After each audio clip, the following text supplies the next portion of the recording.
through all this process that we're doing on this thing, the one thing that people out there need to get is confident. It's tough.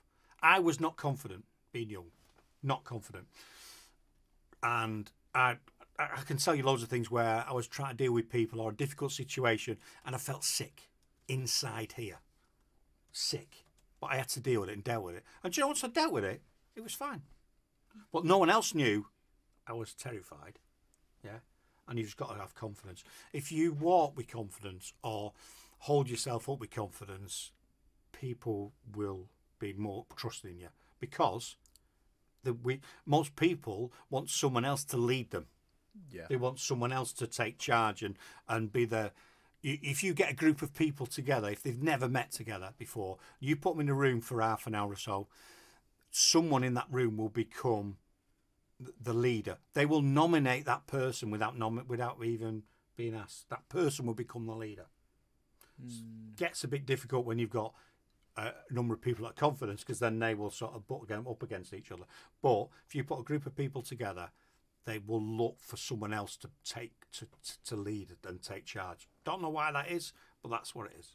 That's true. That's true. Because confidence is key. Because my dad used to always tell me that he grew up in his life just because of the confidence he had in himself, and I didn't understand that why he is telling that, because I used to be a guy with no confidence, right? Yeah.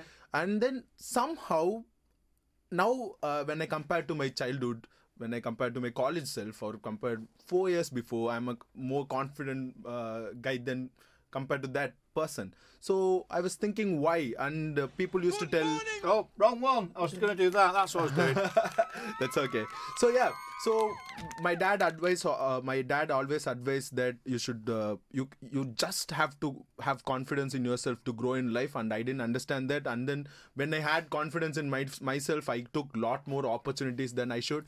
So when I'm trying to increase my confidence, I read lot of books around that, and then everyone used to advise on things like fake it till you make it, or do stuff. I didn't understand that, but Alex Hermosi told this wonderful quote on confidence, where he told that you don't become confident by shouting affirmations in the mirror, but by having a stack of undeniable proof that you are who you say you are. Yes. Outwork your self-doubt. That quote stuck in my head. That's absolutely true. If I am telling you that I'm going to come today and I'm going to do the podcast, and if I'm not living up to my word, you will lose confidence on me. Yeah, trust. And I will lose confidence on myself, and then I won't come for the podcast. Correct. Same way to the gym, same way to the stuff we do already. And every time we have this stack of the things we say who we are, and then when we do it, we're getting more confident than before. Yeah, there's a few things. You have to be, it gets used a lot, authentic. What does authentic mean? You can't fake being authentic. You either are authentic or not authentic. So I'm trying to be me. When I'm on camera or we're doing a show, it's a bigger version of me, because no one wants to sit there and listen to me talking like that, do they? Do you know what I mean? So it's an exaggerated version. Yeah. So you need the confidence. You need to be authentic, and you also need to have the ability. So there's no point. A great example in there. If you had a brain surgeon who was very confident but wasn't able to do the job, there's a problem, isn't there? Yeah. So but people.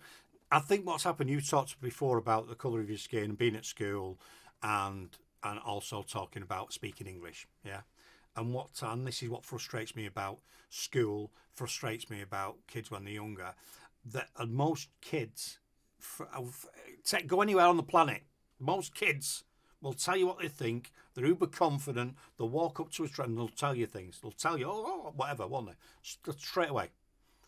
But when we go into education as children, and our parents do it as well, they knock that spirit out of you, to the point where you're reluctant to put your hand up in class because your classmates will laugh at you. So we've got to sort of unlearn what's been forced onto us. Yeah, it's been forced into us, because, especially in the UK, the education system and I'm not knocking the teachers, but the education system is all about who's getting the best grades, tick, tick, tick. Yeah, it's about for the majority.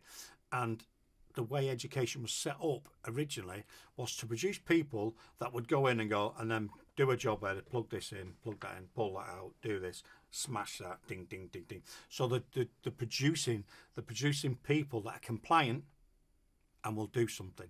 That's what they're doing. Yeah, It's true.